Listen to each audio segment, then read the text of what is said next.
ሰላም ጤና ይስጥልን ውድ አድማጭ ተመልካቾቻችን፣ በመከታተል ላይ የምትገኙ ጃኖ ቅማንት ሚዲያን ነው። በወቅታዊ ጉዳይ የተለያዩ መረጃዎችን ወደ እናንተ የምናደርስበት ሰዓት ላይ እንገኛለን።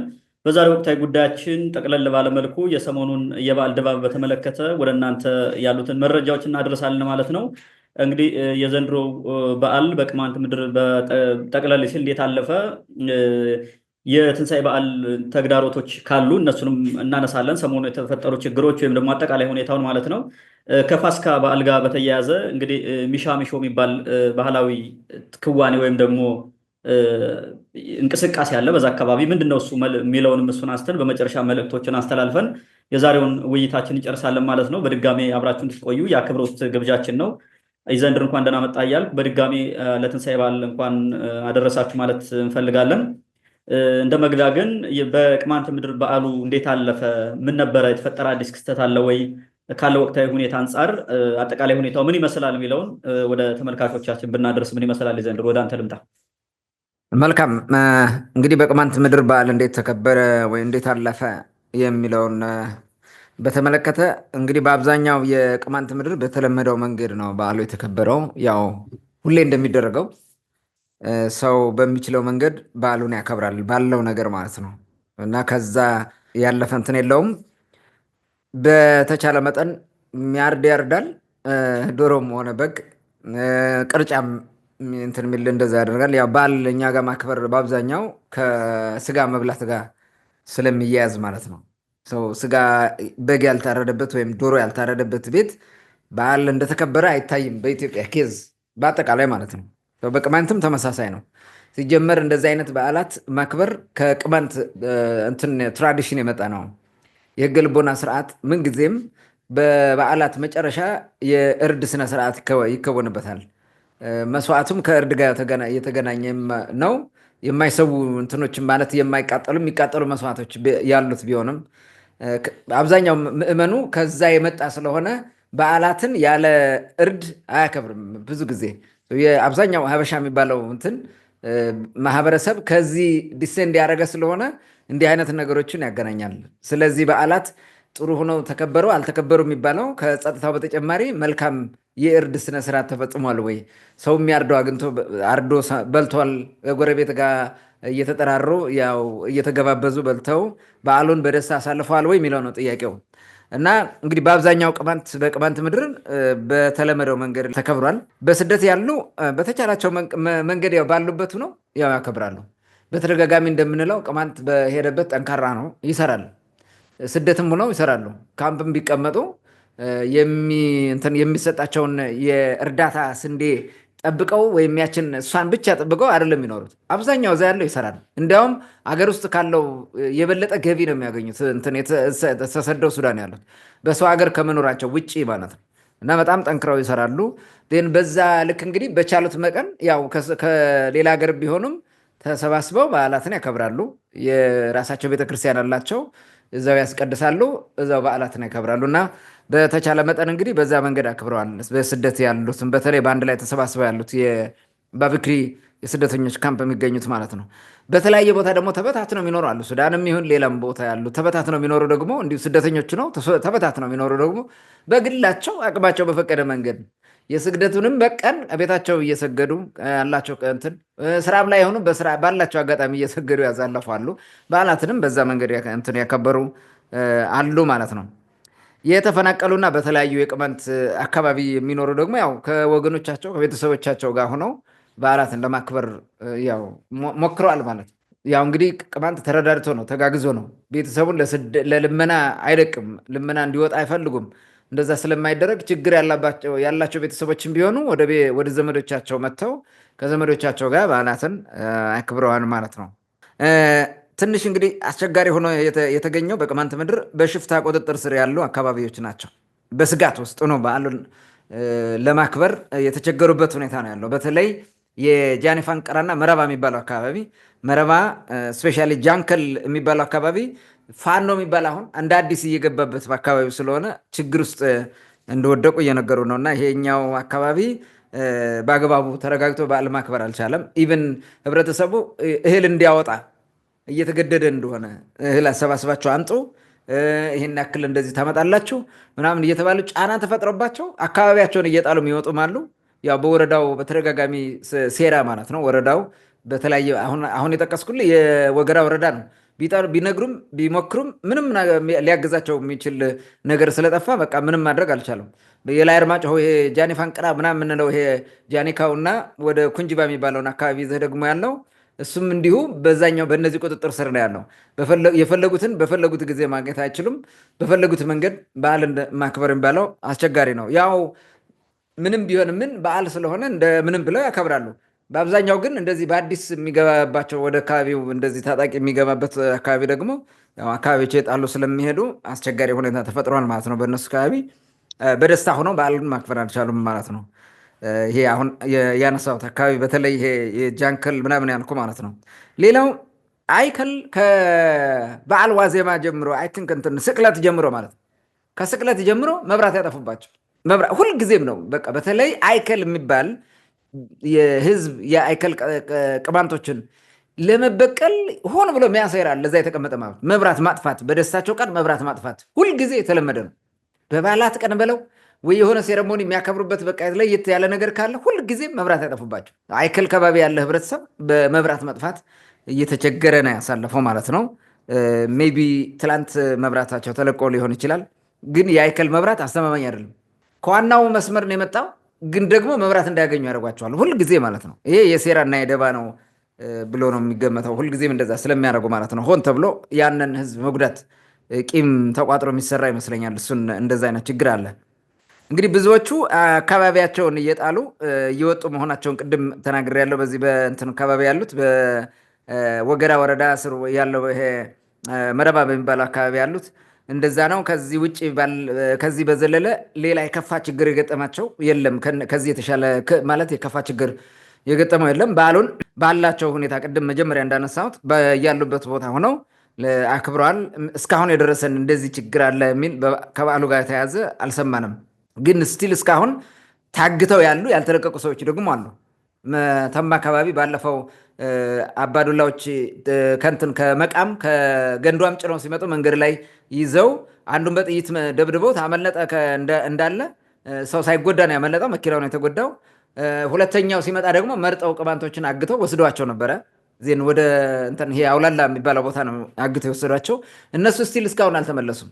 ገንዘብ ተከፍሎ አልተመለሱም፣ ገና ናቸው። እና እንደዚህ አይነት ጭንቀት አለ። ያው ሜይ ቢ እንደ ተግዳሮት በኋላ እናነሷለን ብዬ አስባለሁ። እንግዲህ ሌላው ደግሞ ከዚህ ጋር በተያያዘ ቅማንቶች እስር ቤት የታጎሩ ቅማንቶች ናቸው። በእስር ቤት ያሉም እንግዲህ በሀዘንና በሰቀቀን ከቤተሰባቸው ተለይተው ከማህበረሰባቸው ተለይተው በዓላት ሲመጣ ምን እንደሚሰማቸው ታውቃለህ። እዛ የታሰሩ ወንድሞቻችን እህቶቻችን ማለት ነው። እንግዲህ ያንን ሁሉ መከራ ተጋፍጠው እዛው ያው ይሄን በዓል በእስር ብሎ አሳልፈውታል ማለት ነው። እንደተለመደው አሁን ይሄ ለብዙ ጊዜ ነው እንደዚህ በበዓላት ቀን ታስረው በዛው ሲያሳልፉ ማለት ነው። አሁን ደግሞ ረዘም ያለ ጊዜ ነው የታሰሩት። ብዙዎቹ ከ2 ዓመት በላይ የሆናቸው ናቸው። እንግዲህ መንገድ መዘጋቱ ራሱ በተለይ ደግሞ ጭልጋ አካባቢ የእንትኑን ይሄ የበዓሉን ድምቀት አደብዝዞታል። አንድ ሁለተኛ ደግሞ መብራት መጥፋቱ ቅድም እንዳልኩ እነዚህ በሙሉ በጭልጋ አካባቢ ያለውን እንትን ደግሞ ችግር ላይ ጥለውታል። መንገድ መዘጋቱ ለጭልጋ ብቻ አይደለም፣ መተማ ቅማንቶችም በዚሁ እንትን ችግር ውስጥ ሆነው ነው ያሳለፉት ማለት ነው። ስለዚህ ያው ካለው ነባራዊ ሁኔታ ዝም ብለን እንናገር ብለን እንጂ ፈተናዎች አሉ፣ ችግሮች አሉ። በዚህ መንገድ ነው አብዛኛው በቅማንት ምድር የበዓሉ ስነስርዓት የተፈጸመው። መልካም ይዘንድር እንግዲህ ከመብራት ጋር በተያያዘ ለአርማጭሆም መብራት በብዛት አልነበረም። ወይ በመስመር ይሆናል ወይ አንድያውን ይጠፋል።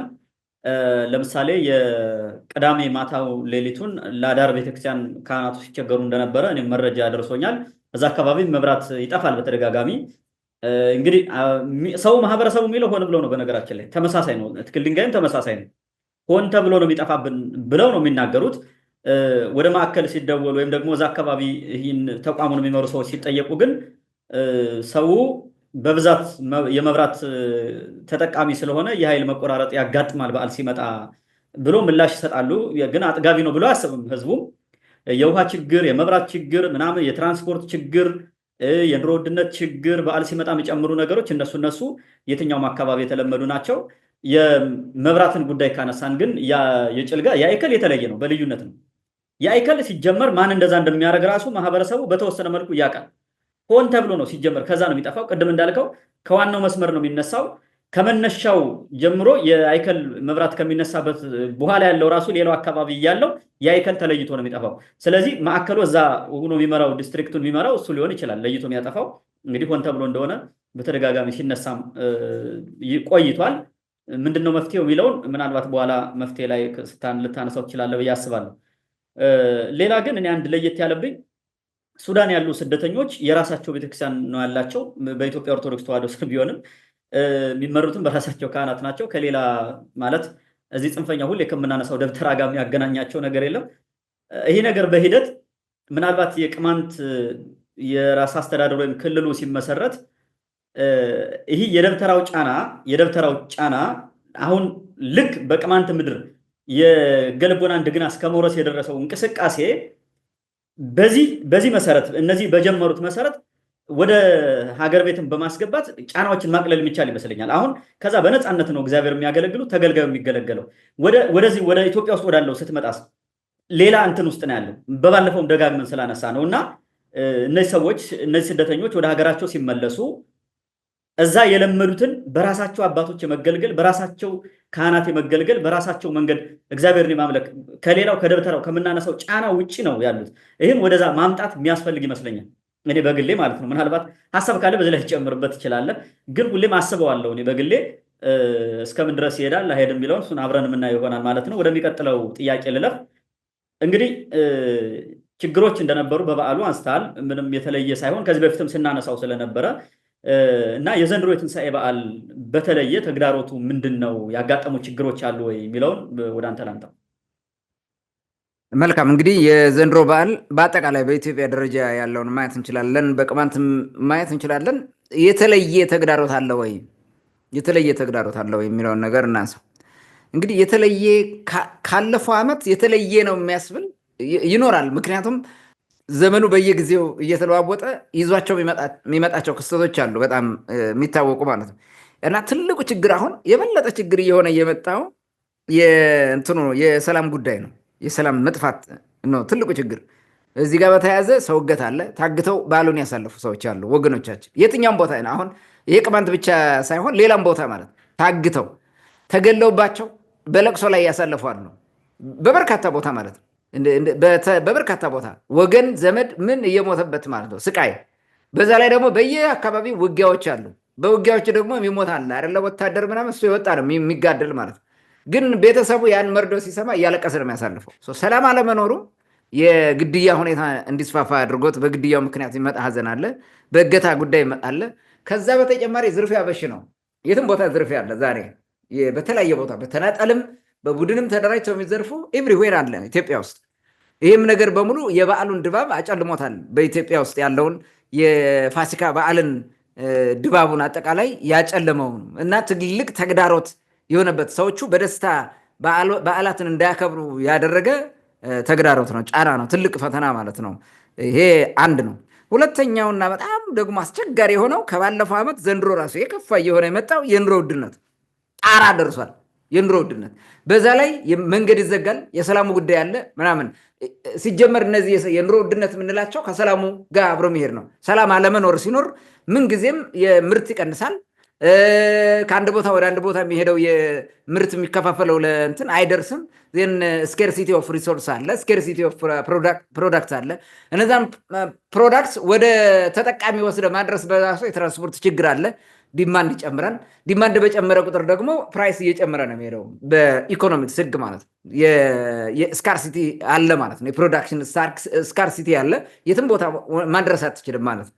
በዚህ ምክንያት የኑሮ ውድነት ሀይ ነው፣ በጣም ከፍተኛ ነው የኑሮ ውድነት ማለት እና ይሄ ትውልዱ እንዴት አድርጎ ነው በዓላት የሚያከብረው? ቅድም እንዳልነው የኢትዮጵያ ህዝብ በዓላትን የሚያከብረው ከእርድ ጋር በተያያዘ ነው። ምግብ የሚበሉ የሚጠጡ፣ እንዲያውም ውድ የሆኑ ነገሮችን ሁሉ በመግዛት መጠጥ የሚገዛ ይኖራል። የሚዘጋጅ ነገር አለ፣ የሚበላው በለው ብዙ ነገር ነው የሚደረገው። ስለዚህ ለዚህ ወጪ ግዴታ ገንዘብ ያስፈልጋል። ገንዘብ የፈለገ ያክል ብትሰበስብ አንድ በግ እንኳን አይገዛልም። አሁን አንድ ድሃ ገበሬ የፈለገውን ያክል እንትን ታች አለ ሰው ማለት ነው። ገበሬውስ ይሻላል አምርቶ ስለሆነ ማለት ነው።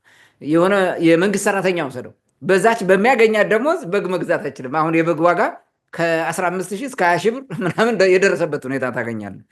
በቃ በጣም ከባድ የሆነ እንትን ውስጥ ነው ያለው ማለት ነው። ስለዚህ ይህንን ስትመለከተው በጣም አስቸጋሪ ነው። አዲስ አበባ ላይ የሆነ ሰው ዝም ብሎ አጋጣሚ ነገረኝ ነው። እኔ በትክክል ሰርቬይ አሰስመንት አልሰራውም፣ ግን ከ15 ሺህ እስከ 20 ሺህ ብር ነው። እኔ 15 ሺህ ብር ነው የገዛሁት መካከለኛ በግ ብሎኛል የሆነ ሰው ሳወራ ማለት ነው። ስለዚህ ዶሮ ራሱ እስከ 5 ሺህ ነው እስከ 4 ሺህ ይሸጣል ዶሮ የአዲስ አበባ ላይ ማለት ነው። ሌላውም ክፍለ ሀገር ብትሄደው ከዚህ የተለየ ሊሆን አይችልም። እንዲያውም አዲስ አበባ ትራንስፖርት ከየትም ብሎ ይመጣል፣ ከአካባቢ የገጠር ቦታዎች ይመጣል። ሌላ አካባቢ ትሄድ ግን አማራ ክልል ውስጥ ትራንስፖርት መንገድ የተዘጋ ነው፣ በስጋት ውስጥ ነው ያለው። በምን ትወስደዋለህ? ዶሮን መቼም በአውሮፕላን እየጫንክ ምናምን አትነግድም። ዲፊካልት። ስለዚህ እንደዚህ አይነት ችግሮች በጣም ከባድ ናቸው። በተለይ የኑሮ ውድነቱ የፈጠረው ማለት ነው። የኢትዮጵያ ሕዝብ ቁርጥ ምንም እየበላ ነው። ያው ደግሞ እኛ ሀገር ቁርጥ ነው፣ ጥሬ ስጋ የሚባለው ነገር ውድ ነው፣ በጣም ውድ ነው። በእርግጥ አስቸጋሪ ነው። ከጤና ጋር የተያዙ በጣም ብዙ ችግሮች አሉ። ጥሬ ስጋ መብላት፣ ይሄ ጮማ ምንድነው ብዙ እንትን የሆነ ስብ የበዛበት ማለት ነው። ይሄ ጮማው የበዛበት ስጋ ከበላ ነጭ ስጋ የበዛበት ማለት ነው። እሱን የምትበላ ከሆነ አውቶማቲካሊ ለተለያዩ በሽታዎች ትዳረጋለህ። በተለይ ከደም ግፊት ጋር ከሜቢ ስኳር ጋር ምናምን የሚባለው ነገሮች በቃ ትወጠራለህ። ችግር ውስጥ ነው የምትገባው። ብዙ እንትኖች ራሱ የዲፈረንት ኦርጋንስ ፌል የሚያደርጉት ከዛ ጋር በተያያዘ ነው። የኛ አመጋገባችን በነገራችን ላይ ጥንቃቄ የለውም። ዝም ብሎ ነው ሰው የሚበላው። አሁን የኑሮ ውድነት ሲመጣ አስበው፣ ደስታ ሁሉ ይጠፋል ማለት። ደስታ በብዙ ፐርሰንት ነው የሚቀንስብን። መደሰት አትችልም። ድሮ ብዙ ዘመዶችን ወገኖችን ጠርተህ የተንበሸበሸ ድግስ ደግሰህ በቀላል ወጪ ነበር በዓል የምታከብረው። አሁን ያን ማድረግ አትችልም፣ ኑሮ ውድነት ስላለ። አይደለም ሌላ ሰው ጨምረህበት ከጎረቤት እንኳን አንድ ሰው ሁለት ሰው ጨምረህ በዓልን ለማክበር እየተንቀጠቀጥክ ነው፣ ችግር ውስጥ ገብተህ ማለት። በጣም አስቸጋሪ የሆነ እንትን ነው። ዝሮ ዝሮ ግን ያው ሀበሻ ባህሉ ስለሆነ ኑሮ ተወደደ አልተወደደ አሁን ምልህን ከማድረግ አይሞለስም። ሰዎች ቁጥሩ ሊቀንስ ይችላል እንጂ ዝሮ ዝሮ ይሄ ምንድን ነው? ቻለንጅ ፈተና ወይም ተግዳሮት ነው ያለው ማለት ነው። እንግዲህ ሰው ተበድሮም ተለቅቶም ሳያርድ አይውልም፣ ዶሮም ቢሆን ማለት ነው። ዝም ብሎ እንትን የሚል የለም። በዚህ ቻለንጅ ውስጥ ነው የእኛ በዓል በዚህ አሁን ባለው ሁኔታ እንትን ያለው ማለት ነው። ይሄ ቻለንጅ በነገራችን ላይ ሰላሙ ካልተረጋጋና ኢትዮጵያ ሙሉ በሙሉ ፊቷን ወደ ልማት ካልመለሰች እየባሰ ነው የሚሄደው። በጣም እየባሰ ከከፋው በኋላ የባሰ የከፋ እየቆየ ነው የሚመጣው እና የሚታሰብበት ይመስለኛል። ሰው ራሱ ማሰብ ያለበት ይመስለኛል። ይህን ነገር የባሰ መከራ ውስጥ ልንገባ ነው። በዓል ማክበር የሚባለው ራሱ የሚረሳበት ጊዜ ሁሉ ይመጣል በዚህ ሁኔታ ከቀጠል ነው። ታንኪዩ። መልካም። ዘንድሮ እንግዲህ አብዛኛው የሀገሪቱ ችግር የሰላም እጦት ነው። የሰላም እጦቱ ደግሞ ይዞት የመጣው የኑሮ ውድነት አለ።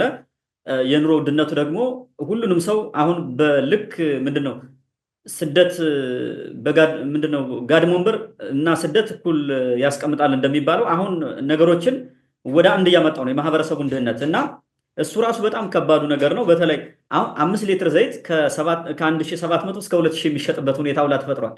ከዚህ በፊት 100 ብር ሲባል እየጨመረ እግዚኦ እየተባለ በየአመቱ አሁን ቅድም እንዳልከው በየአመቱ ያለፈውን የሚያስመሰግን ጉዳይ ነው የሚመጣው። ደሞዝ ወይም ደግሞ ገቢው እዛው ላይ ነው ያለው። የኑሮ ውድነቱ ግን እዛው ይጨምራል። አሁን ከዚህ በፊት የአንድ ወር ደግሞ የመንግስት ሰራተኛ አንድ ወር ደሞዝ የቤት ክራይ ችሎ አስቤዛ ችሎ ሌሎችንም ወጪ ሲሸፍን የነበረው አንድ ዶሮ ማስገዛት የማይችልበት ሁኔታ ተፈጥሯል። ስለዚህ መንግስትም ራሱ ይህን ተጠቅሞ አይተ ከሆነ እዚህ በፊት በተደጋጋሚ ስላነሳ ነው ዝም ብሎ ማንሳት ተገቢም ባይሆን 3 ሊትር ምንም ሊትር ምናምን እና ሽንኩርት ምናምን ሩዝ ምናምን ሰብስቦ ዶሮ ጫጩት እንቁላል ይዞ ዜና የሚያደርጉት እርዳታ እየሰጡ አሁን የራሱ መንግስት እንትን ሆነ የእርዳታ ድርጅት አይነት እንቅስቃሴ የሚሰራው በባለፈው ስላነሳ ነው። በእርግጥ እና ሌሎች ከዚህ በፊት እርዳታ ሲሰጡ የነበሩ ሰዎች ምናምን እጃቸው እየሰበሰቡ ነው። በኑሮ ውድነቱ ምክንያት የተቸገሩ ሰዎች ራሱ የማይረዱበት ሁኔታ እየተፈጠረ ነው ማለት ነው። እና እሱ ነገር በራሱ ሌላ ትልቅ ችግር ነው። ሰው ራሱ ሰርቶ የሚበላበትን ሰላም ቢፈጠር የስራ እድል ቢፈጠር እርዳታ ማንም ላይፈልግ ይችላል። ምናልባት የአቅም የሌለው ወይም ደግሞ የተለየ ችግር ካልተፈጠረ በስተቀር እና በዚህ ሁኔታ ነው ያሳለፈው። በዓል ጠብቀህ ደግሞ የተፈናቀለውን ህዝብም የተቸገረውንም አበላሁ። በዓል ጠብቀህ በዓሉ ካለፈስ ምንድነው የሚበላው ህዝብ? እሱ ራሱ ሌላ ጥያቄ ነው። እንግዲህ ብዙ ነገር ሊያስወራም ስለሚችል ይህን በዚህ እንለፈውና ከዚህ በዓል ይህን ማንሳታችን ካልቀረ ግን የፋሲካን በዓል በተለምዶ በማህበረሰቡ ዘንድ ምን እንደሆነ ብዙ ጊዜ መነሻው የማይታወቅ ቤተክርስቲያን ምን አይዶን ነው ተወቀው አላውቅም፣ ግን ሚሻሚሾ እየተባለ ህፃናት እየዞሩ ዱቄት ይሰበስባሉ። ከዛ የበዓሉ ቀን ዘይትም ቅቤ ምንም ተሰብስቦ አጠቃላይ አንድ ላይ ሆኖ የሚያከብሩት እንትን አለ፣ ባህላዊ ክዋኔ አለ፣ ወይም ልማድ እንበለው ወይስ ምንድን ነው የሚለውን እሱን ብናነሳውና ምናልባት ከትርጉምም ከመነሻ ወይም መሰረቱ ምንድን ነው የሚለውን እሱን ነገር ብታነሳው ምናልባት ጊዜ ካለ ወደ አንተ ላምጣ። መልካም እንግዲህ ሚሻምሾ የሚባለው እንትን ከፋሲካ በዓል ጋር ይገናኛል፣ ግን ከእንትን ነው የሚጀምረው፣ ከጸሎተ ሐሙስ በነገታ ማለት ነው። የስቅለት ጠዋት ነው የሚጀምረው። መሰረት የሚደረገው ማታ ሐሙስ የሚቀቀለው ንፍሮ ነው። ከንፍሮ እንትንኛ ምንድን ነው የምንለው? የፋሲካ ንፍሮ ነው የምንለው። አንዳንዱ ምንካኮም ይሉታል። የፋሲካ ንፍሮ ነው። ከዛ ንፍሮ ጋር ይያያዛል። ንፍሮን በልተን አድረን በጠዋቱ በየቤቱ እንዞራለን ዱላ ይዘን። እኛ በሕፃነት የነበረው ነው። ብዙ ጊዜ ሕፃናት ናቸው፣ ወንዶች ናቸው። ሴቶች አብረው ምሻምሻ አይሉም። ወንዶች እንሰበሰባለን። በአብዛኛው ይሄ ጎርመስ ያለው ድምፁ በጎድን የጀመረ ወጣት አብሮ ከልጆች ጋር አይደለም። ከእንትን ያለ ነው፣ እድሜያችን ገና ትንሽ የሆነ በቃ ሊዳር ነው የተባለ ሰው ከዛ ውስጥ አይገባበትም። እና ህፃናት እድሜያቸው 5 ዓመት እና ከዛ በላይ የሆኑ ልጆች ያልጎረመሱ በአንድ ላይ እንሆንና ዱላ በትር ይዘን ነው በየመንደሩ የምንዞረው ማለት ነው። ከምንግባባው ቤተሰብ ማለት ነው። አመል ነው፣ ልምድ ካለን ማለት ነው። ከዛ እንዞራለን እና ምንድነው ብዙ ጊዜ የሚደረገው፣ እኔ አሁን በህፃነት የነበረው ነው ማስታውሰው። እንሄዳለን፣ ምሻምሾው ነው የምንለው። የበሩን ደፍ ወይም ሙድውዱን እየመታን በዛ ቅውጥ እናደርገዋለን። ምሻምሾ ሆ ምሻምሾ ምሻምሾ እያልን እናቃውጠዋለን። ዜን ይመርቁናል። የሚሉት አለ አክቹዋሊ እንትን ረሳሁት፣ ግን የቤተሰቡ ግዴታ ነው ሄደህ እንደዛ ያደረግከው ይሄን ያውቃል አዘጋጅቶልን የሚቆየው እና በሆነ መለኪያ ያለ የሚሰጥ ዱቄት ማለት ነው። ዱቄት ትልቅ ቤተሰብ ከሆነ እንደ ትልቅነቱ ትልቅ መጠን ያለው ዱቄት ይሰጣል። ሜይ ቢ 1 ቁና ዱቄት ሊሆን ይችላል የሚሰጥህ። ቁና ትልቅ ነው ባይ ዘ ወይ፣ ሜይ ቢ 5 ኪሎ ሊሆን ይችላል፣ 4 ኪሎም ሊሆን ይችላል። ገና ጎጆ የወጣ ብዙም እንትን ያልተቋቋመ ከሆነ ደግሞ የዛን ግማሽ በመጠኑ ይሰጣል ማለት ነው።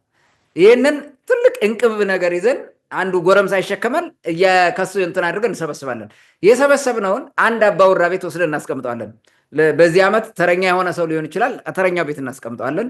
ወይ ደግሞ አንዳንድ ጊዜ ሁልጊዜ አንዱ ሰው እንዲዘጋጅ ተወስኖለት፣ በተለይ ትልቅ ሰው ከሆነ ለክብሩ ማለት ነው። ሽማግሌ ከሆነ ለክብሩ መገለጫ በቃ መሰብሰቢያችን ይሆናል ለዛ ሰው ማለት ነው። ብዙ ጊዜ ከትልቆች ጋር ይደረጋል ለማክበር ማለት ነው። እዛ ቤት ይደረጋል፣ ይደገሳል። ሰዎቹ ያን ቀን በአርብ አሁን ስቅለት ይሁን ምን ይሁን አናውቅም። እኛ ሲጀመር ምንም ነገር አናውቅም። አሁን አርብ ቀን ጠዋት ይቦካል፣ በደንብ እንዲደርስ ተደርጎ እርሾ ምንም ተደርጎበት ይቦካል። ዜን አርብ ይውላል፣ ቅዳሜ አለ፣ እሁድ ይጋገራል ማለት ነው እንጀራው። እሁድ ጠዋት ደግሞ እንነሳና እንትን እንይዛለን። 2 ድንጋይ ነው የምንይዘው በዛ ቀን። ድንጋይ እንይዝና በሁለት እጃችን የሚመጥን ድንጋይ ይዘን ሁለቱን እያጮህን በድንጋዮች ቀጭ እያደረግን እንሄዳለን። እያጮህን ድብልቅ አድርገን ማለት ነው። ምንድን ነው የምንለው? እንትን የሰበሰብነው አርብ የሰበሰብነው ዱቄት ነው። ሌላ ነገር ምንም አንሰበስብም፣ ዱቄት ነው። በዛው ስትሄድ የአደረ ንፍሮ አለ አይደል? የፋሲካ ንፍሮ ይሰጡናል፣ እንበላለን፣ እንመርቃለን። እነሱም ይመርቃል። ዓመት ዓመት አድርሱን እያልን እየዞርን ነው የምንሰበስበው። የአሁኑ ደግሞ ልክ በዞር ነው አኳሁን የምንዞረው መዋጫ በሰልቀጫ እያለ ነው። መዋጫ መሰልቀጫ ምንድን ነው? የእንጀራው አለ ኦልሬዲ ሰጥታችሁናል። ይህን ወጥ ምናምን ያስፈልገናል። ወጥ ብቻ ሳይሆን ደግሞ የበላነውን ደግሞ ምንጠጣበት ምን ያስፈልጋል? ጠላ ምን ያስፈልገናል? ሰው ለዛ መዋጫ መሰልቀጫ ይባላል። በዚህ ጊዜ የምንሰበስበው አንደኛ ድፍድፍ ነው። ብዙ ጊዜ ያዋጣሉ። ይሄን ያክል እሰጣለሁ ይላል። ኦኬ፣ በኋላ ሰብስበው ያመጡታል። ድፍድፉን ባይዘወይ ያን ቀን ወይ ራሳቸው ሰብስበው ላይ ያመጡልን ነው። አለበለዚያ ደግሞ በትልቅ እንስራ እየሰበሰብነው እንሄዳለን ማለት ነው። የሆነ መለኪያ ያለው ለእንትኑ ፋጋ የሚባል አለ። ትልቅ ፋጋ፣ በፋጋ እየተለካ ይሰጠናል ማለት ነው። አሁን አንድ በል። ሁለተኛ ጨው፣ ይሄ ድልህ የምንለው አለ። የበርበሬ የእንትኑ የተሰራ ማለት ነው። ፔስት ተደርጎ ድልህ ነው የምንለው። ድልህ የዶሮ መስሪያ የበግ መስሪያ ምናምን የሚሆን ይመጣል ማለት ነው። በርበሬ ዱቄት ምናምን አልነበረም፣ እንደዛ አይደረግም። በበርበሬ ዱቄት ቤት አይሰራም። ድልህ ነው። ድልሁ ምንድን ነው የሚደረገው? ተከልሶ ምን ብሎ ተፈጭቶ እንትን ብሎ ተድጦ ነጭ ሽንኩርት፣ ቀይ ሽንኩርት ምናምን ቅመም ተደርጎበት የተሰራ ነው። ምን ጊዜም እንስራ ገበሬ ቤት አይጠፋም። እሱ ጋር ነው የሚሰጠን። እሱን እንሰበስባለን። ቅቤ ደግሞ እናመጣለን። ዶሮ ምናምን የሚሰራው በቅቤ ስለሆነ ያኔ ዘይት ምናምን አይታወቅም። ቅቤ ነው የሚሰጥህ። አለቀ። ሌላው ዶሮ በየቤቱ ታወጣለህ። ዶሮ ማለት ዶሮ የሌለው ሰው ብር ይሰጣል። የዶሮ መግዣ ብር። አንዳንዱ በጣም በቃ ጄኔረስ ከሆነና ሀብታም ከሆነ እንትን ይሰጣል፣ በግ ይሰጣል፣ ግልገል ማለት ነው፣ የሆነ የሚታረድ ይሰጣል ማለት። አለበለዚያ ሁሉም ብር ምናምን ከሰጡ አሰባስበን እንደምንም እኛም ከዛም ከዚህ ማዋተን በግ እንገዛለን። አስፈላጊ የሆኑ ነገሮችን በዚህ መሰልቀጫዎችን እናመጣለን ማለት ነው ሰብስበን። አሁንም እዛ ቤት ወስደን እናስረክባለን። በግም ከሆነ ይታረዳል፣ ዶሮዎችም ከሆኑ ይገዛሉ። የሰበሰብናቸውን በአንድ ላይ ተደርጎ እነዛ ዶሮዎች ይታረዳሉ ማለት ነው። አሁን ጠዋት የአባውራዎቹ የራሳቸው ድግስ ነው። እኛም በየቤታችን ነው የምንበላው፣ ቤታችን ነው። ማታ የእኛ ድግስ ይመጣል፣ የልጆቹ ማለት ነው። የልጆቹ ድግስ እኛ ልጆች ብቻ ያለ የምንሰባሰበው በዋናነት እኛንን አንትሮቹ ተንቀሳቅሰን የምናከብረው ምናምን የምናስተባብረው በሙሉ እኛንን። የሚሰሩልን ትልልቆች ናቸው፣ ትልልቅ ናቸው። ማታ ደግሞ ሁሉም ይጠራል። ግን እንትን ያወጡ ትልልቅ ሰዎች በሙሉ ይመጣሉ። አባወራችሁ ማለት ይመጣሉ። አባወራ በራሱ ይቀመጣል። እኛ የልጆች በዓልም ቢሆን በአንድ ላይ ደስ ብሎን እንቀመጣለን። በትልቅ ሰው ተጀምሮ ምግብ እንበላለን። የተሰራልንን የሰበሰብነው ነገር ተሰርቶ ምግብ ሆኖ የጎደለም ነገር ካለ እዛ የሰራው አባወራ ይሞላልናል። ለምሳሌ ጠላ እንኳን ቢያንስ እዛው እንትን ይደረጋል፣ ይሟላል ማለት ነው። አንዳንዴም ሰዎቹ አይተው ጎሏል ምናምን አይነት ነገሩ ከሆነ ከዛም ከዚህ ማምተው እንትን ያደርጋሉ ማለት ነው። ዲል ያለ ድግስ ይሆናል ያን ቀን ማታ፣ የፋሲካ ማታ ማለት ነው። እንደ ትላንት እሑድ ማታ ያኔ እንበላለን፣ እንጠጣለን፣ ሞቅ ይለናል። ከዛ በኋላ ዘፈን ስናቃጥም እናመሻለን ማለት ነው። አንዳንዴ በነገታውም ራሱ የቀረውን ነገር ቅራዴውን ምኑን እያደረግን አብረን በዛው እናመሻለን። ያው አንዴ በዓል ስታከብር እንትኑ አይለቅህም፣ የሆነ ኢሞሽናል አታችመንቱ እዛ አይለቅህም ቶሎ። በቃ የሆነ ሙዱን ጥለው መሄድ አትፈልግም። እንደዛ አይነት ነገር እናደርጋለን እና በዚህ ሁኔታ ነው የሚከበረው በዓሉ። የሚጀመረው ዓርብ አይ ቲንክ ሐሙስ ነው ብዬ ብል እንትን አልሳሳትም። ምክንያቱም ብዙ ጊዜ ሪሌት የሚያደርገው ከፋሲካው ንፍሮ ጋር ነው አብረው የሚመጣው። በዚህ መንገድ ነው የሚሄደው።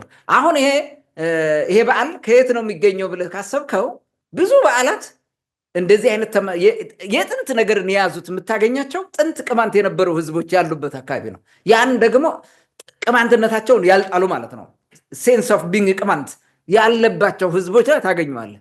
ሸዋ ብትሄድ እንደዚህ አይነት እንትን ይኖረዋል። ሜይ ቢ ትንሽ ሞዲፊኬሽን ኑሯቸው ይችላል። እነሱ ሚሻሚሾ ይላሉ፣ እነሱ እኛ መሻምሾ ነው፣ እነሱ ሚሻሚሾ ነው የሚሉት።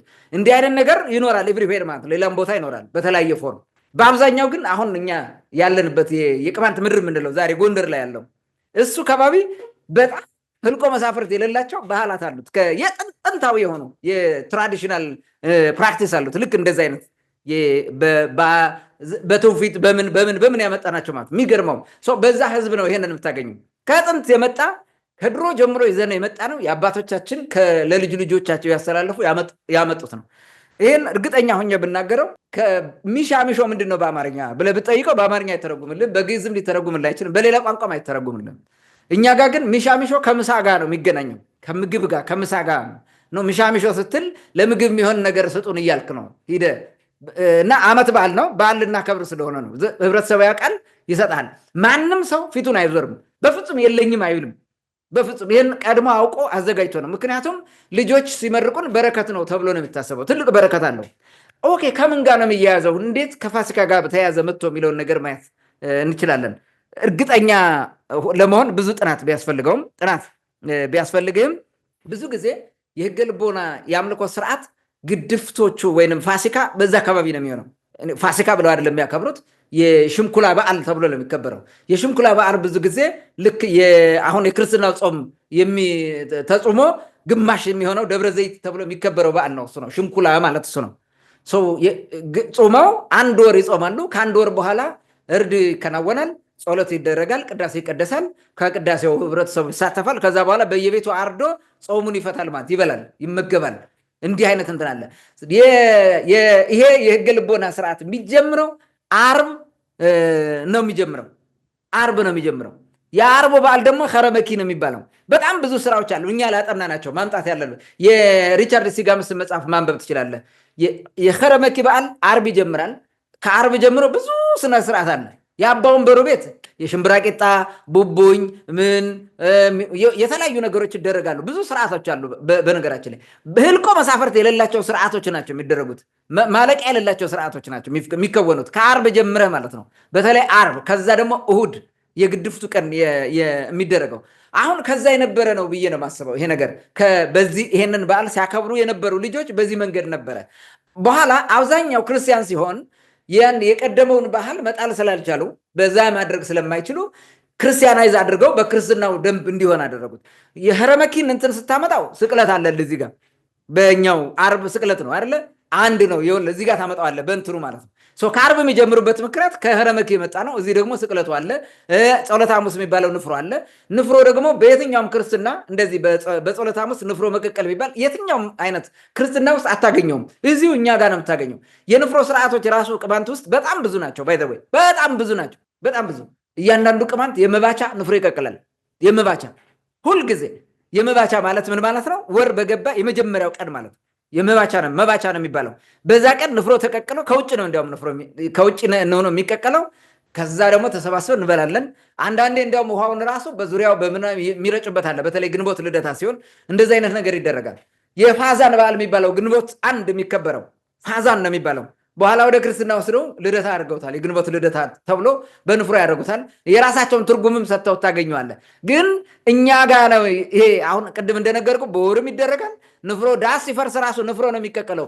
የሆነ ዳስ ሰርግም ሆኖ ተስካረም ሆኖ ዳሱን ልታፈርሰው ስትል በትልቅ ዕቃ ንፍሮ ተቀቅሎ በንፍሮ ምናምን አድርገህ ነው የምታፈርሰው። ራሱ በጣም ልዩ ስርዓቶች አሏቸው። የቆየ የቅማንት ስርዓት ማለት ነው።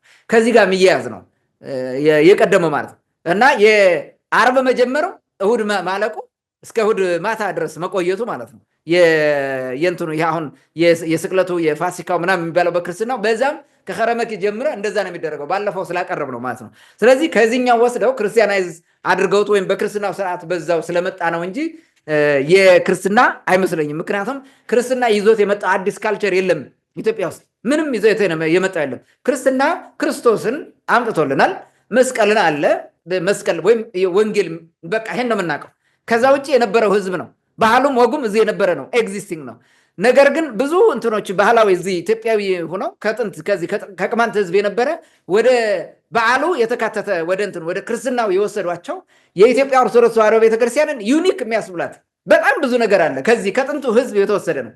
ዩኒክ የሆነችበት ከሌላው አገር ከግብፁም ከሌላውም ሀገር ክርስቲያን እህት አብያተ ክርስቲያናት ከሚባሉት ከሶሪያ፣ አርመን እና ህንድ የሚባሉት ከነዚህ የተለየ የሚያደርገን ከዚህ ጥንታዊ ከህገ ልቦና የሄደ ስርዓት ስላለ እሱን ኢንተርናላይዝ አድርገውት የደመራ ስርዓት የህገ ልቦና ጉዳይ ነው። ህገ ልቦና እምነት ተከታዮች የሚያከብሩት በዓል ነው እሱ የደመራ በዓል። ግን አሁን የመስቀል በዓል አድርገውታል። አየህ አይደለ? ክርስቲያናይዝ አድርገው የመስቀል በዓል አድርገውታል። ድሮ የመስቀል በዓል አይደለም፣ እንደዛ አይደለም ጭራሽ። እኛ የመስቀል በዓልም አይባልም በእኛ አካባቢ። አሁን ሜይ ቢ እንትን ካልሆነ የደመራ ነው የሚባለው። እንትኑም ራሱ ደመራ ነው የሚባለው፣ በዓሉም የደመራ በዓል ነው የሚባለው።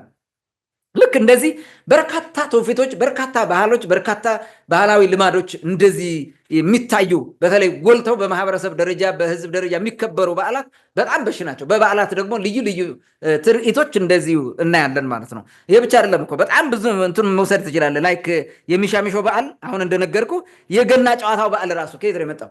ገና አሁን ይሄ በልደት ጊዜ ይሄ ገና ጨዋታ የምትጫወትበት ከየት መጣ? ያንን ከየት ነው ያመጣ ነው? እስራኤል ሀገር ያሉ እንደዛ ገና ጨዋታ ምናምን አለ። እንደዛ አይነት ነገር ልታየው አትችልም። በእርግጥ አሁን ምን ላይ አድርገው ሊያገናኙት ይችላሉ? እረኞች የጌታን ልደት አይተዋል። ስለዚህ በዛ ልደት እረኞች ስለሆኑ እረኞች ደግሞ ሞስት ፕሮባብሊ እኛ ጋር ምንድን ነው የሚጫወቱት? ገና ኢትዮጵያ ውስጥ። ስለዚህ እዛ ጋር አገናኝተውት ነው። ገና ጨዋታ እረኛ ስትሆን ትጫወታለህ። ገና ቁሊ ምናምን የሚባል ጨዋታ የእረኛ ጨዋታ ነው ብዙ ጊዜ የምንጫወተው ማለት። እኛ ጋር ገና ጨዋታ የምንጫወተው በፋሲካ ነው። በፋሲካ አሁን ምን እንደሆነ አናውቅም። በቃ ፋሲካ ጠዋት ይታረዳል፣ እንበላለን። የምሻምሽ የሰበሰብነው አለ ለማታ ቀን ሙሉ ቀኑን ገና ነው የሚጫወተው። ትልልቅ ሰዎች ቁጭ ብለው ያዩናል። ጎል እናዘጋጃለን። ጎል እንደዚህ በእንጨት የተሰራ ሳይሆን ከዚህ ወደዛ ካለፈ ግብ ነው፣ ከዚህ ወደዛ ካለፈ ተብለ በቡድን መንደር ለይተን ነው የአንድ ሰፊ መንደር፣ ይሄኛው ሰፊ መንደር ይመጣል። በቃ ስንጫወት እንውላለን ማለት ነው። የመጨረሻ ኃይለኛ ጨዋታ የምንጫወተው ነፍሳችን እስኪጠፋ የምንጫወተው የማሳውሰው ማለት ነው። በእኛ ጋር በዛ ጊዜ ነው የልደት በዓል የሚባል ብዙ ጊዜ በቅማንት ምድር አሁን እኔ ባደጉበትም በተለያየ መንገድ አይታወቅም። ብዙ ጊዜ የልደት ሜይ ቢ አሁን ቀደም ብሎ ግን እኔ ሕፃን በነበርኩበት ጊዜ አይታወቅም። ዙሮ ግን ይሄ አሁን የገናው የምንለው ከዛ ጋር የተያዘ ግን ኢትዮጵያዊ የሆነ ጥንት እዚህ የነበረው የጥንት የቅማንት ሕዝብ ሲጫወተው የነበረ ስርዓት ወደ ሃይማኖቱ ወደዚህኛው እየመጣ እንዲገባ ተደርጎ የምንጫወትበት ነው። ገና ጥሩ ነው ይባላል በእኛ ጋር። ገና ጨዋታ ጥሩ ነው። ይሄ ቁሊ የሚባለውን ጨዋታ ብዙም አይደገፍም ሰው በቡድን አይደለም የምትጫወተው፣ ሁለት ሰው ሆነ ነው። አንዱ ይጫወታል፣ አንዱ የሆነ ጨዋታው በቃ ለሁለት ነው። ገበጣ ጨዋታ የሚባል ደግሞ አለ። ገበጣ የምትጫወተው ብዙ እንትኖች አሉ። ባይ ዘ ወይ የሆነ የምናጠናቸው በደንብ ማወቅ ያለብን ነገሮች አሉ። የህብረተሰቡን አመጣጥ በሙሉ ስነልቦናውን ሊያሳዩ የሚችሉ ብዙ እንደዚህ አይነት ባህላዊ መገለጫዎች አሉ እና እነዚህ በሙሉ ከዚህ ከጥንቱ ህዝብ የመጣ ነው። ዛሬ አማራም ይሁን ምንም ይሁን ሸዋም ይሄድ ጎጃምም ሊሆን ይችላል። ጎንደር በተለይ ቅማንት ያለበት አካባቢ ይህንን ታገኘዋለህ። አብዛኛውን የሸዋውና የጎንደሩ በተለይ በጣም እንትን ይላል፣ ይቀራረባል። እንትኑ ባህሉ ወጉ በብዙ ነገሩ ማለት ነው ይሄን ያደርጋል። ኢቭን ጎጃም ብትሄድ ራሱ ብዙ ነገሮች አሉ። የተተው ሊኖሩ ይችላሉ፣ ግን እዚሁ ከጥንታዊ የመጣ መሆኑን ማየት እንችላለን ማለት ነው። ለማንኛውም ግን ጥልቅ ጥናት ያስፈልጋል። ለነዚህ ጥልቅ ጥናት ማጥናት ያስፈልጋል፣ ቁጭ ብሎ ማለት ነው።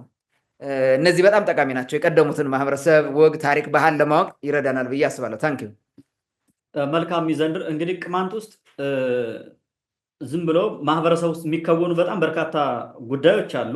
ከወቅት ጋር የሚያያዙ ያለ ጊዜያቸው ያለ ወቅታቸው የሚደረጉ ነገሮች የለም። ምናልባት አሁን ያለው ትውልድ ላያውቀው ይችላል። ትልልቅ ሰዎች ያውቁታል። ግን ዝም ብሎ የማይሆን በጣም ብዙ ነገር አለ። ያለ ምክንያት አይደለም የሚሆነው። ሰው ምክንያቱን ምኑን ላያውቀው ይችላል። ይዞት መጥቶ ሊሆን ይችላል። ዝም ብሎ በተለይ ክርስቲያን ከሆነ በኋላ ብዙዎችን ነገሮች ባህላዊ አድርጎ ይዟቸው ቀጥሏል። ምክንያቱም ቅድም እንዳልከው የክርስትናው እምነት ክርስቶስን መስቀሉና ወንጌልን ያመጣው፣ ከዛ ውጭ ሌላ የተለየ ነገር የለውም እና ግን በሃይማኖት ሽፋን ዝም ብሎ የቤተክርስቲያን መስለው የሚሄዱ ግን ደግሞ ያልሆኑ ቅድም ያነሳቸው ደመራ፣ አሁን ደመራ ምናምን ብለው በቤተክርስቲያን የሚናገሩ ሰዎች አሉ። ግን ደመራ ከምን አንጻር ነው የሚለውን እሱን መልስ ላይ ሰጡ ይችላሉ። እና ብዙ ጊዜ ቅማንት ውስጥ በጣም ብዙ ነገሮች አሉ። ማስተዋል ከቻል በጣም ብዙ ነገሮች አሉ የሚከወኑ፣ በተለይ ወቅትን ተከትሎ የሚመጡ ናቸው ብዙዎች።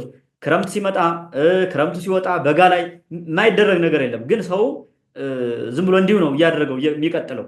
መነሻውን ማወቅና ማጥናት ግን ያስፈልጋል የሚለውን እኔም መውሰድ እፈልጋለሁ። ምናልባት እስካሁን ስናነሳ ከነበረው አሁን ካለፈው የትንሣኤ በዓል ጋር በተያያዘ ስናነሳቸው የነበሩ ጉዳዮችን በተመለከተ አሁንም ያነሳውን ሀሳብ በተመለከተ ምናልባት መልእክት ካለ ጠቅለል አድርገህ ሀሳብህን ማቅረብ ትችላለህ። ኦኬ፣ እንግዲህ በየዓመቱ በነገራችን ላይ አሁን አገር እየመራ ያለው መንግስት ብዙ ጊዜ ተችተን እናውቃለን፣ ከፋሲካ በዓል ጋር በተያያዘ ማለት ነው። በዚህ ዓመት ብዙም እንትን አይደለም። ምክንያቱም ብተቸውም ባተቸውም ያው በዛው ነው የሚቀጥለው፣ አንዴ እንትኑ የሆነ ስርዓቱ ስለተበላሸ ማለት ነው። ስለዚህ አሁን ምንድነው በዚህ በረገድ አሁን ህብረተሰቡ የተረጋጋ በዓላትን እንዲያከብር በህይወቱ ራሱ የተረጋጋ እንዲሆን በተቻለ መጠን መንግስት ይችን ሀገር ወደ ሰላም የሚያመጣበትን መንገድ እንትን ቢያደርግ ቢቀይስና ወደዛ ቢሄድ ወደ ሰላም የሚያመጣውን ነገር ቢሰራ ብዬ አስባለሁ። አትሊስት የተሻለ ነገር ቁጭ ብሎ ማሰብና መተግበር ቢችል ወደ ሰላም ብንመጣ ነገሮቹ ሁሉ ወደ ተረጋጋ ህይወት ይመጣል ብዬ አስባለሁ።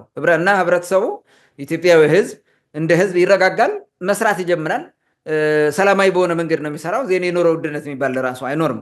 የኑሮ ውድነት ስላለ አሁን ህብረተሰቡ በጣም ችግር ውስጥ ነው ያለው።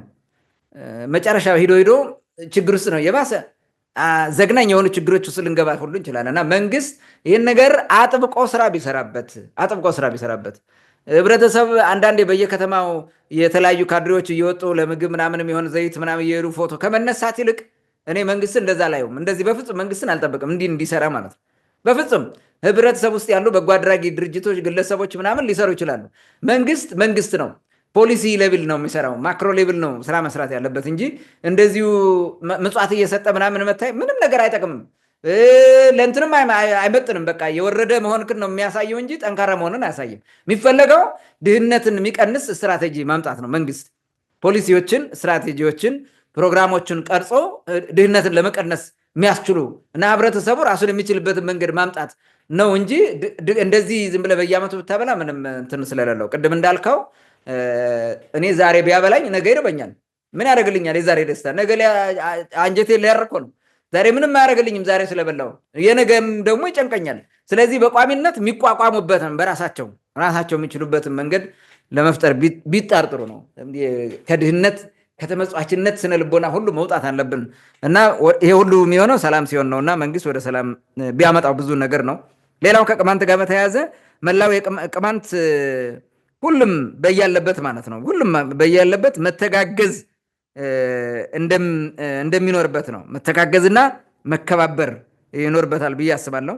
በዘመን መለወጫ ወይም በበዓላት እንደዚህ በፋሲካ በምን ብቻ ሳይሆን ሁልጊዜም ያልተቋረጠ መደጋገፍ ይሁንም ብሎ እርዳታ መስጠት ሳይሆን መደጋገፍ ማለት ነው።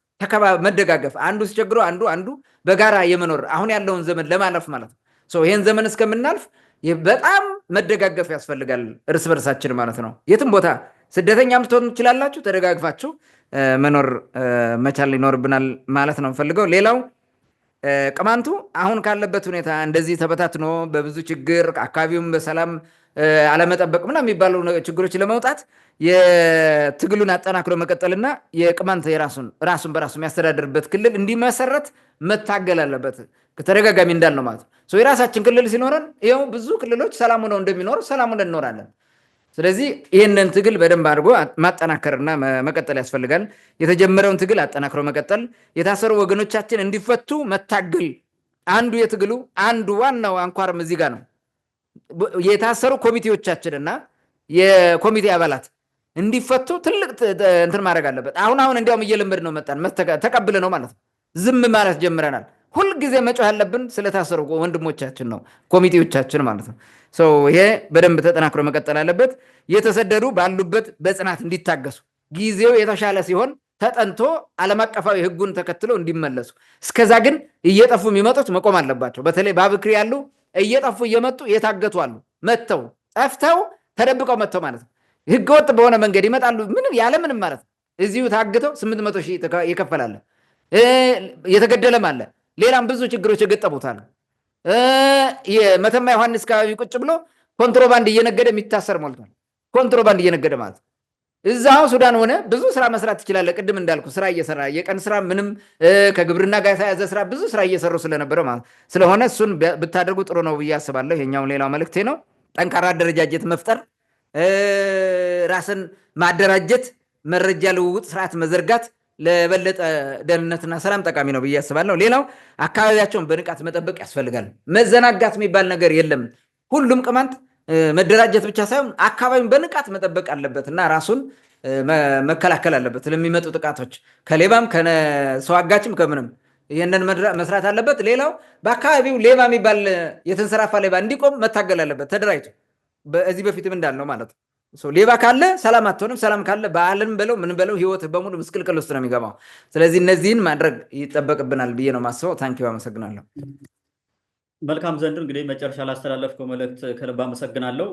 ምናልባት ህዝቡን ብቻ ሳይሆን መንግስት እውነት የሀገሪቱን ሰላም የሚፈልግ ከሆነ ልማት እንዲመጣ፣ አንድነት እንዲመጣ፣ አሁን የምናየው መጥፎ ነገር ሁሉ እንዲጠፋም ከፈለገ ህዝቡንም በያለበት አደራጅቶ ጥያቄ ያለውንም ጥያቄውን ተቀብሎ የታጠቀውንም ይሁን በሰላማዊ መንገድ እታገላለሁ ብሎ ፓርቲ መስርቶ ይሁን በግሉ የሚታገለውን ኃይል ወደ አንድ አምጥቶ ችግሮችን በመፍታት የሀገሪቱን ሉዓላዊነት እንዲጠብቅ፣ አሁን በእርዳታ በዓል እያሳለፉ ያሉ ዜጎች ራሳቸውን ችለው በዓሉን እንዲያከብሩ ለመንግስት ሸክም ከመሆን ይልቅ ራሳቸው ለመንግስት ድጋፍ እንዲሆኑ የማድረግ ፍላጎት ካለው እነዚህ ነገሮች ወደ አንድ የማምጣት ችግሮችን የመፍታት ፍላጎት ቅድም እንዳልከው ስትራቴጂ ነድፎ ወደ ስራ የሚገባበት ሁኔታ ቢፈጠር የሚል መልእክት አለኝ።